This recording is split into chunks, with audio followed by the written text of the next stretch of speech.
Srimad Bhagavatam, Canto 4, Chapter 4, Sati Quits Her Body, Text number 12. Shri Prabhupada Ki. Twice born Daksha, a man like you can simply find fault in the qualities of others. Lord Shiva, however, not only finds no faults with others' qualities, but if someone has a little good quality, he magnifies it greatly. Unfortunately, you have found fault with such a great soul. Report. King Daksha is addressed here by his daughter as Dvija, twice born. Twice born refers to the higher classes of men, namely the Brahmanas, Kshatriyas and Vaishyas. In other words, a Dvija is not an ordinary man, but one who has studied the Vedic literature from a spiritual master and can discriminate between good and bad.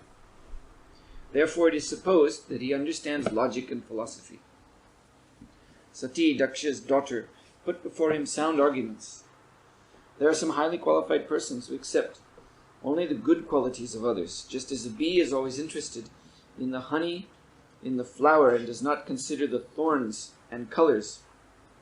Highly qualified persons who are uncommon accept only the good qualities of others, not considering their bad qualities, whereas the common man can judge what are good qualities and what are bad qualities. Among the uncommonly good souls, there are still gradations, and the best good soul is one who accepts an insignificant asset of a person and magnifies that good quality. Lord Shiva is called Ashutosh, which refers to one who is satisfied very easily and who offers to any person the highest level of benediction. For example, once a devotee of Lord Shiva wanted the benediction that whenever he touched someone on the head, that person's head would at once be separated from his trunk. Lord Shiva agreed. Although the benediction asked was not very commendable because the devotee wanted to kill his enemy, Lord Shiva considered the devotee's good quality in worshipping and satisfying him and granted the benediction. Thus Lord Shiva accepted his bad qualities as magnificently good qualities. But Sati accused her father, "You are just the opposite. Although Lord Shiva has so many good qualities and no bad qualities at all, you have accepted him as bad and found fault with him. Because of your accepting his good qualities to be bad, instead of your becoming the most exalted soul, you become the most fallen. A man becomes the greatest soul by accepting the goodness of others' qualities, but by unnecessarily considering others' good qualities to be bad, you have become the lowest of the fallen souls. Doshan paresham hi guneshu sadavo grinanti kechinna bhavadvrisho dvija gunangscha phalgun bahuli kharishnavo mahattamas tesh avidad bhavan abham." Twice born Daksha, a man like you can simply find fault in the qualities of others. Lord Shiva, however, not only finds no faults with others' qualities, but if someone has a little good quality, he magnifies it greatly. Unfortunately, you have found fault with such a great soul.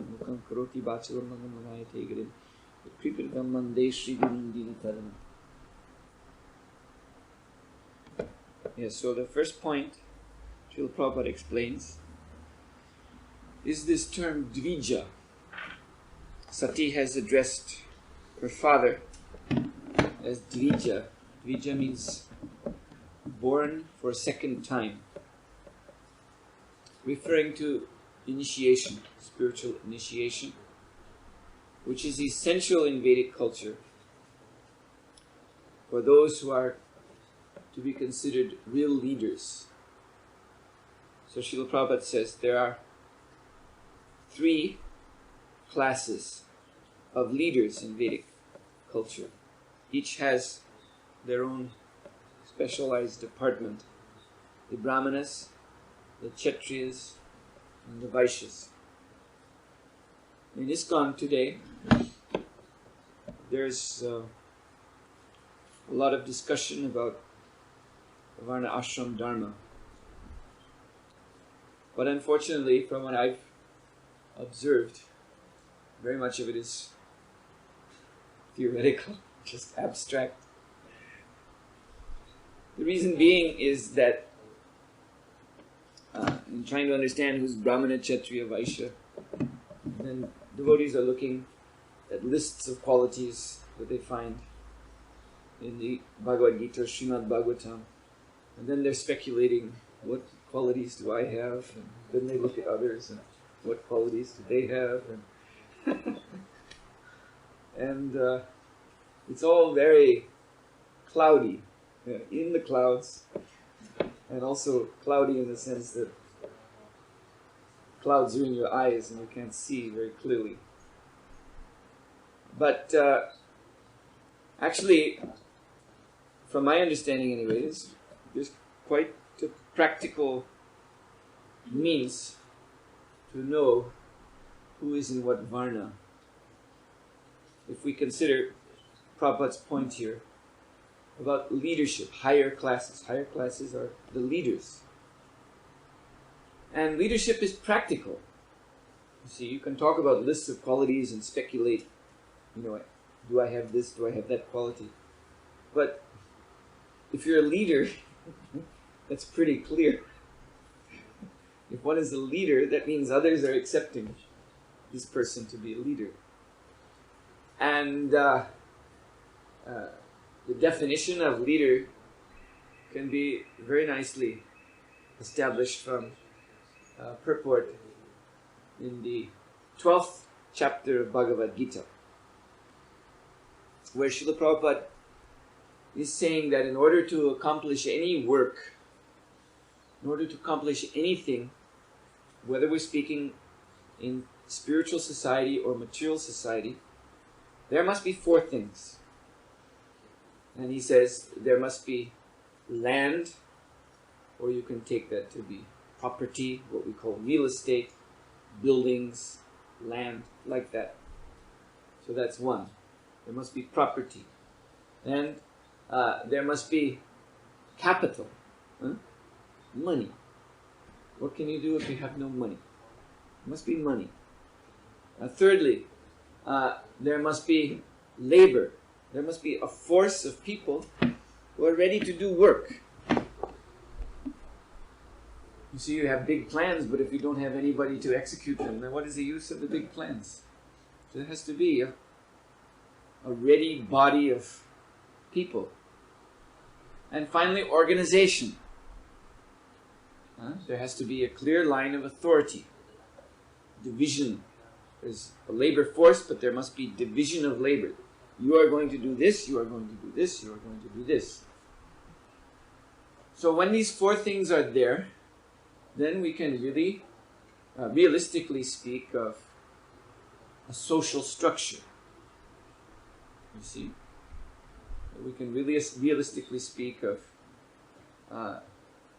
actual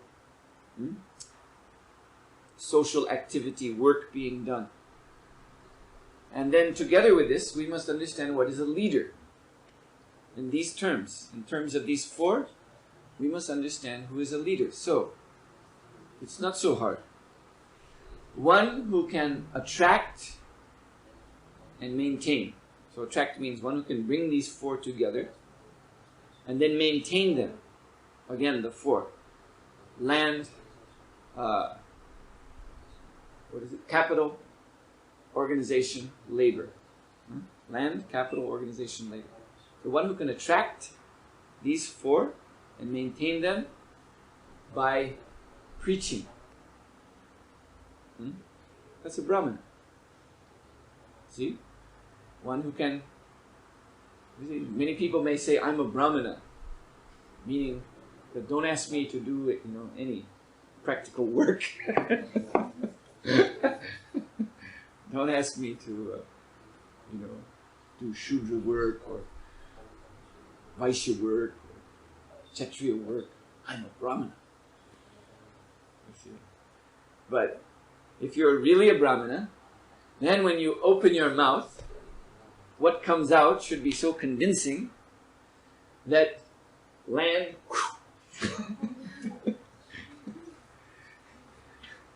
and capital and organization and labor, zip, these things come to you. People come forward and say, oh, very nice lecture you've given, so how can I serve? Tell me what to do. Here I have some money. Here I have some land. You see? And so, that's a Brahmana. That's a real Brahmana. That means a Brahmana by his speaking will attract Kshatriyas and Vaishyas and also Shudras. And they will come and say, very nice points you've made in your lecture, we are now convinced. So we want to engage in our Dharma under your direction, your spiritual direction. So that's important also. Brahmanas are giving spiritual direction. Then, one who can attract and maintain these four, land, capital, organization, labor, by management. You see, they say, oh, he's an expert manager. Yes, we have to serve under him, because he really knows how to organize things, how to divide labor. He really has a good sense of direction. He's very efficient. He's very, and he's also very moral and very just, very fair in his dealings with us. So we want him as our manager. So that's a Kshatriya. So a Kshatriya, by his good management, he'll attract these four. You see? And then finally, one who, by his business expertise, attracts these four. You see? Then he is a Vaishya. These are leaders. And one who cannot attract or maintain these four, well, there's one more category. They're Shudras. not to make them feel like they're left out, but actually, Varna Ashram is really based on expertise. You find so many times Srila Prabhupada said in his lectures that if you're going to do something, if you're going to be something, then in that dharma and that occupation, you should be expert. That's what Prabhupada wanted. Be expert. So you're going to be a Brahmana, if you're going to call yourself a Brahmana. How many times Srila Prabhupada criticized in India these lazy Brahmanas who just eat and sleep? You see? How many you find again and again, Prabhupada.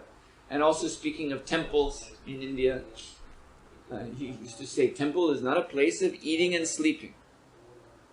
So they may be wearing the Brahmin thread. And people may even be, bowing down. But he's not a Brahmana because he's not a spiritual leader. He's not attracting land, capital, organization, labor.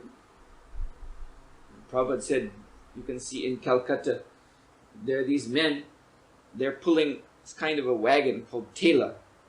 It's a wagon, you load goods on the back. It has two wheels and long handles. And they run through the street. You see, just like in the West, such a wagon, you'd have a horse there pulling it. But there are not enough horses in India, so men do this. You see?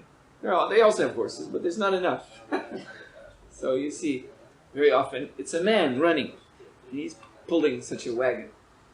And Prabhupada said how in Calcutta you can see pulling such wagons a man with a thread, Brahmin thread. And as he's pulling, running through the street, some people are going, oh, Monday Brahman, they're offering their obeisances to this because he has a Brahmin thread. But what is he doing? He's pulling this wagon. He's not a Brahmin. This is a Shudra wearing a thread. He's not a Brahmin. He does not do the work of a Brahmin. So, similarly with Kshatriya and Vaishya, there must be the practical symptoms. It's very practical. So one who can attract and maintain these four practical items by which work is accomplished in society, he's a leader, then he deserves to be Dvija, twice born.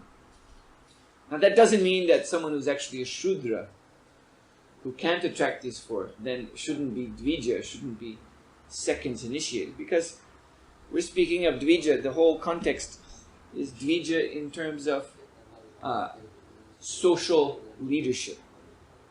But Dvija, to be second initiated, also has its spiritual aspect. If purely spiritual aspect, in that to worship the deity one must be Dvija, one must be second initiated. So therefore you see also in Brahmana society, among Brahmanas, even in Vedic times, there are Brahmanas who are the leaders among the Brahmanas. For instance, in a temple, so you have temples where they have nice deity worship,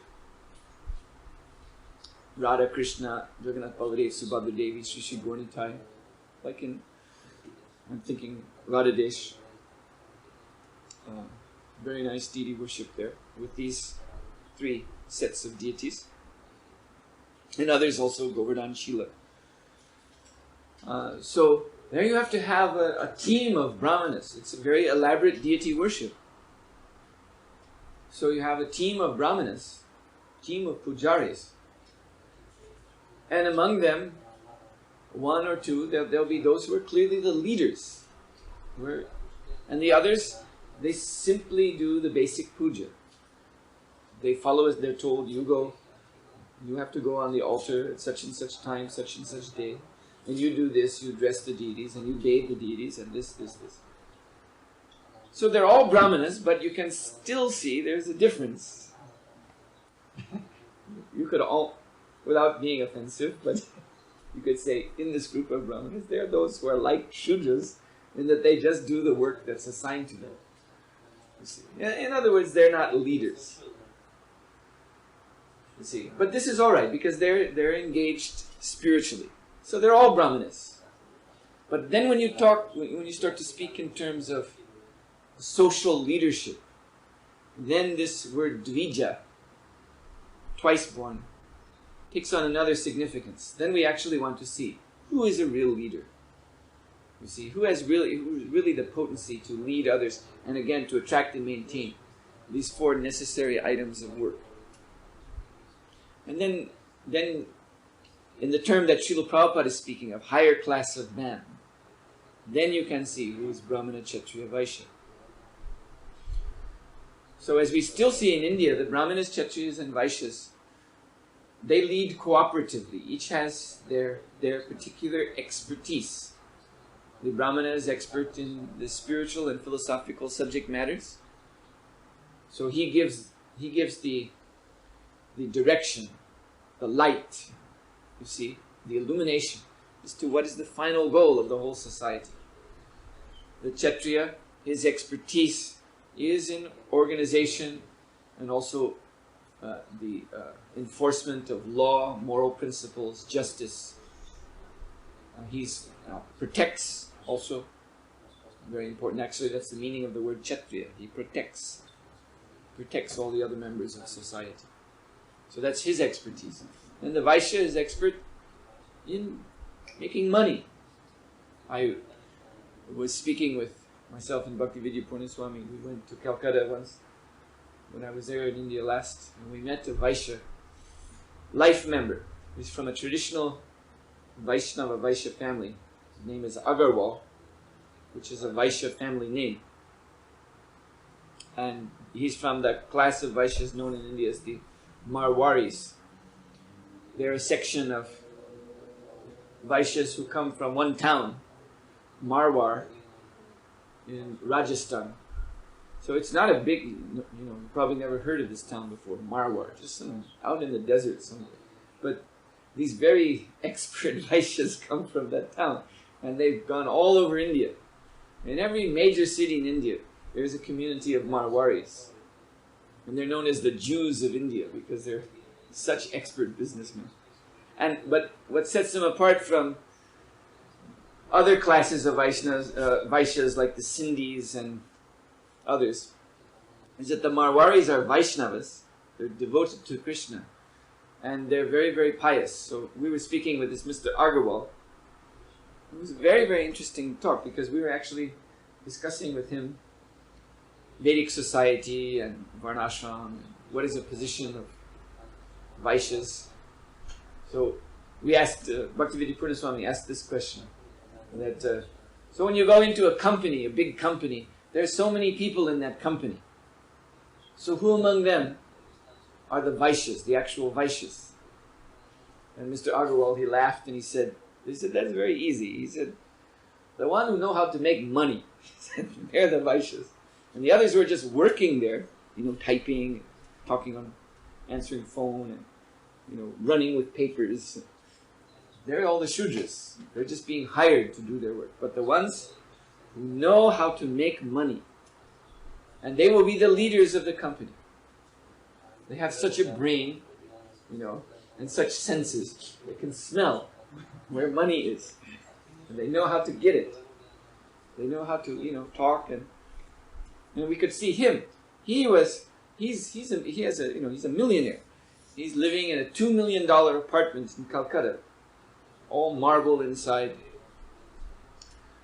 Very, very opulent place. And we asked him, how you make your money? He said, on the telephone. He just sits at his big, big desk, big table, and there's his wife or serving lady. She's bringing parathas and things to eat, and he's just on the phone eating and talking, and then he puts the phone down. He's made another 2 million rupees and then he calls someone else and does some business, everything over the top. So this is expert. He knows how to make money. This is a Vaishya. So we were, just by speaking with him as representatives of the Brahminical orders, sannyasis, so we were having such a nice exchange. And here, Srila Prabhupada writes that in other words, a Dvija is not an ordinary man, but one who has studied the Vedic literature from a spiritual master and can discriminate between good and bad. So that was actually the nature of our conversation, because it was all within the realm of Vedic knowledge. We were talking about Varnashram.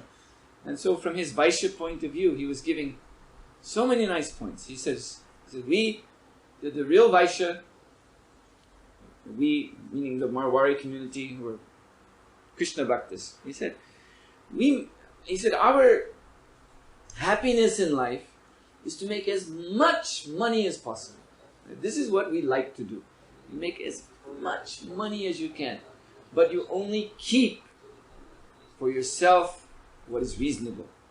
In other words, to maintain your family, to live reasonably comfortable so that you have no anxiety.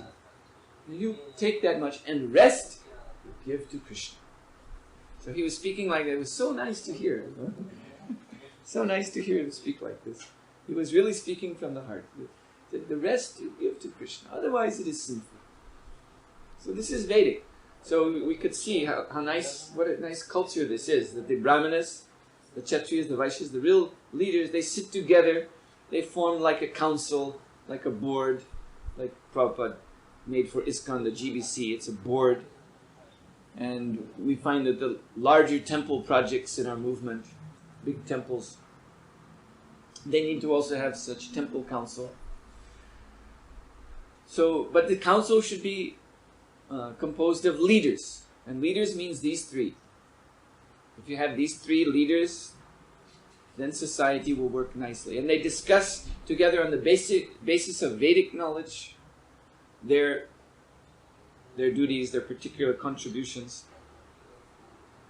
Brahmana speaks from his point of view, Kshatriya speaks from his point of view, Vaishya speaks from his point of view, and it's very, harmonious, you see?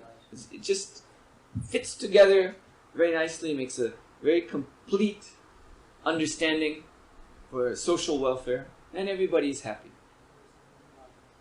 And, then beyond that there's the Shudras. They don't really have much to say, because they don't know how to make money or maintain cows. Shudras just have to be told what to do. They don't know how to manage, they don't know how to preach nicely. But when they're told what to do by those who know what to do, then Shudras are very happy. Very, very nice. It's when the so-called leaders don't know what to do, when they're speculating, concocting, making programs just to the opposite of what Mr. Agarwal said, to make as much money for myself. you see, to enjoy, then this creates disturbance in society. So that's dvija. And then the next point, which is very nice, is about the quality,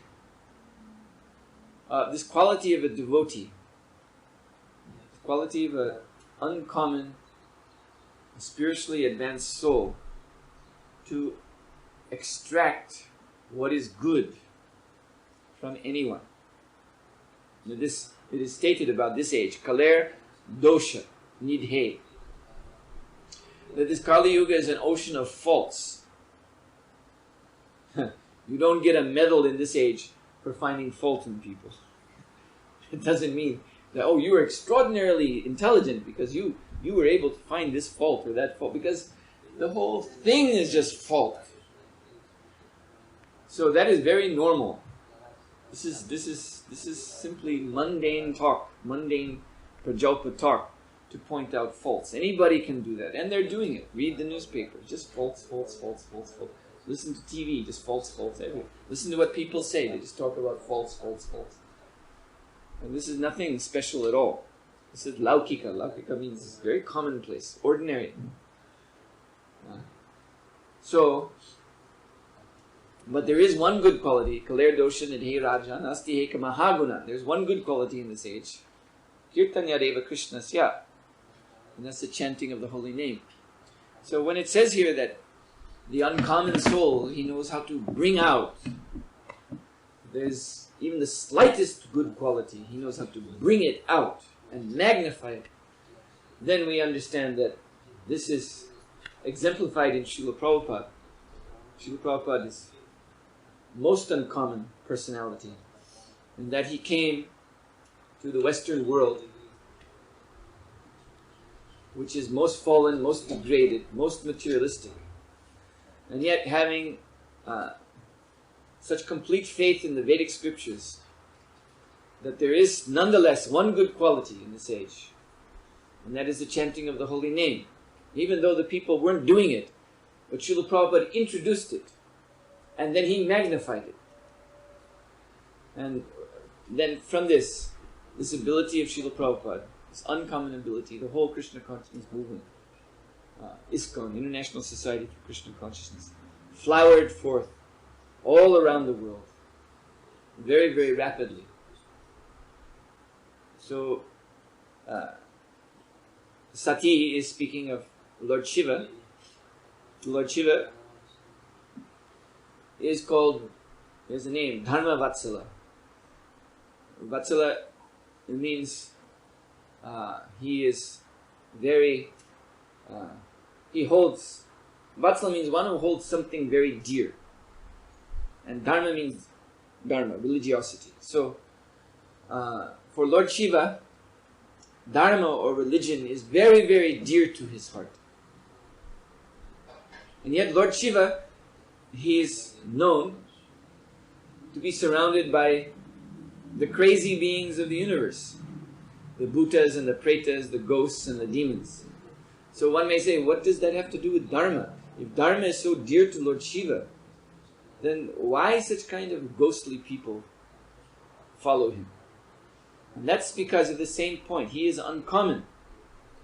So he, just by his influence, by his presence, he brings out Dharma even from the most wretched, most rejected class of people.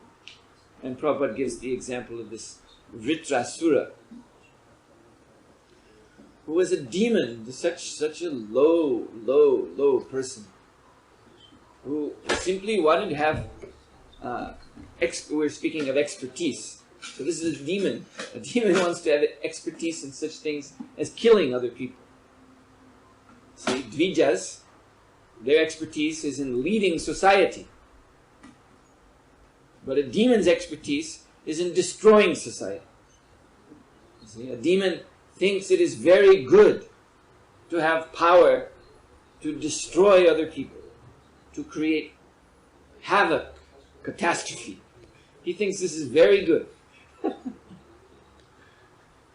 So this Vritrasura, he wanted to have such a power that if he touched someone on their head would fall off. He thought, this is very good. Very good. Then I can just walk around. Touch me, all their heads will fall. Very nice. This is a demon. So this is all bad quality. All inauspicious. But there was one good quality hidden within this demon's heart. And that is that he had faith in Lord Shiva. He had enough faith in Lord Shiva to do the most horrendous kind of austerities. And he was cutting his flesh off and offering it to the fire. Can you imagine? With a big knife. And he would cut meat off his arm and drop it. Om Shivaya Svaha.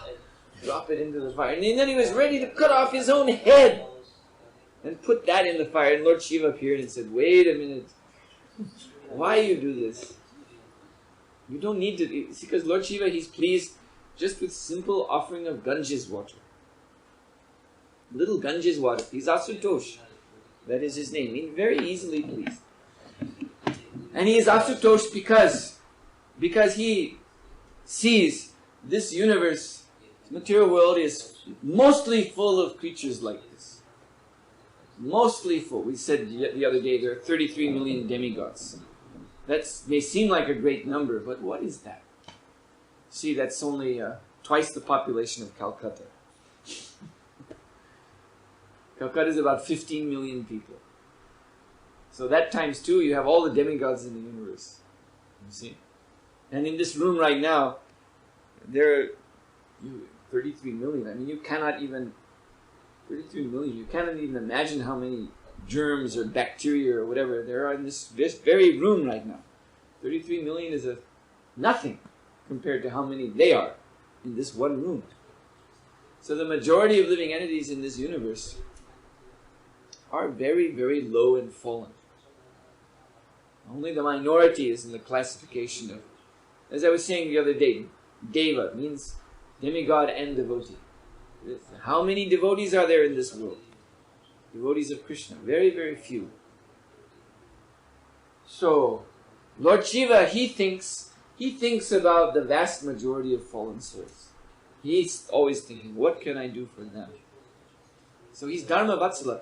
Any attempt they make to perform Dharma is very dear to him. Then he takes special care of that soul, no matter who he is. Just like this Vrikasura, sorry, his name was Vrikasura. Vrikasura was another, but Vrikasura.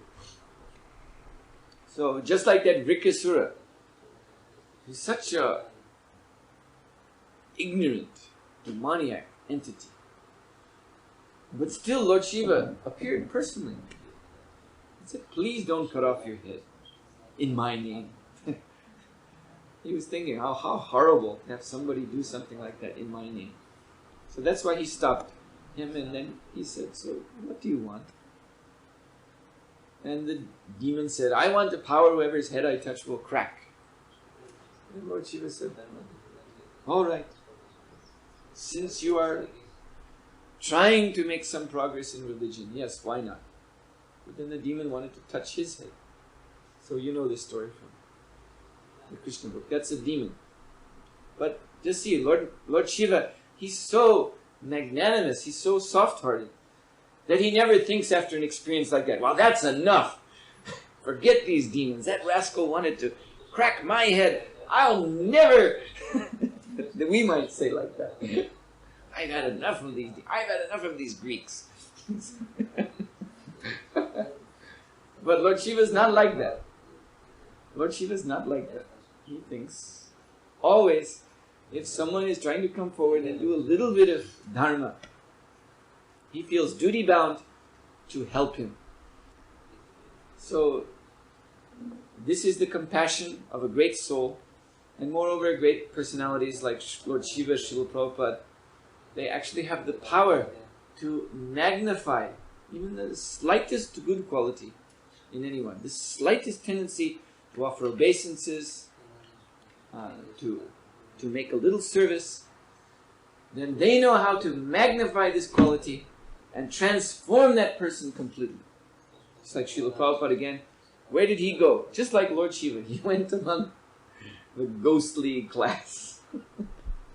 ghostly, fallen hippies, drug addicts, people like that. These are under the shelter of Lord Shiva. And Prabhupada went among them, and he drew from these people that tendency for sadhu sangha to associate with sadhu seva, to render a little service. So he drew from them, and he magnified it and transformed them into brahmanas. This is amazing. This is miraculous. Srila Prabhupada said, he said, that is my miracle. People ask me, reporters ask me, I remember I heard this from Prabhupada's servant at the time I was initiated. His servant Aravinda told me that Prabhupada said, people ask me that you are Swami. So in the West, when they hear this name Swami, they think of some mystic with big turban who's making mysterious things happen. So you are Swami. So what is your magic? And Prabhupada then said, and I tell them my magic is that I take rakshashas, mlechas and rakshashas, and I, like abracadabra, turn them into Brahmins and Vaishnavas. So that is real magic. That's not just like that Sai Baba to make some rasgulla, you see, from his hand. There's that story of one Indian magician, Sarkar, his name is. His son is still practicing the stage magic. He's very famous in India. Sarkar, Bengali. So his father was a very, very great magician. His son has just carried on the tradition. And so the father came to this place in South India, Puttarparthi, where Sai Baba is, came with the family. And so when Sai Baba meets people, then it's a big train of people come through. So, and someone was introducing to Sai Baba, oh, now here, this family has come all the way from Bengal, because Sai Baba is South Indian. He's from Andhra Pradesh, South India. So it is not so common that people from up north come down. So it was remarkable. So this is Mr. Sarkar and his family from Bengal. So Sai Baba said, oh, from Bengal. So then I have something for you. So hold out your hands. So then Sarkar held out his hands like this, and Sai Baba went above his hands like that, and one rasgulla. So rasgulla is a Bengali sweet. It's a typical Bengali milk sweet. So this fell from Sai Baba's palm into Mr. Sarkar's hand. And Mr. Sarkar said, oh, very nice. And then he said, so Babaji, I will also give you a present from Bengal. Hold out your hand. So then Mr. Sarkar, and then he went like this, and also rasgulla fell. And Sai Baba was surprised. Oh, how did you do this? And Mr. Sarkar smiled, the same way you did it, Swamiji.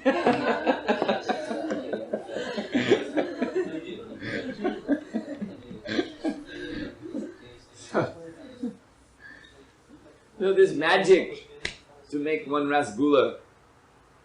Foolish people think, oh, this means he is God. Foolish people. Huh? Foolish people. He'll produce some gold watch. You see? Gold watch with your name on it. He's been known to do this. Just like, and then gold watch, and your name is on it. He's God. But you can get this from the jewelry shop too. There's many shops here in Thessaloniki. You can go and say, give me gold watch with my name on it. Does that mean this shop is God? You may say, well, no, because he does it in an ordinary, but still, it's just a gold watch with your name on it. It doesn't make a person God if he produces it by, or by this. It doesn't mean that he's God. It's a gold watch with your name on it. Or a rasgulla. You see. Prabhupada said, when you see he can produce universes from his pores, then we can start to consider seriously if he is God. But one gold watch or one rasgulla does not make anybody God. And magic also doesn't mean anything, because Mr. Sarkar, magician, of course there's some technique.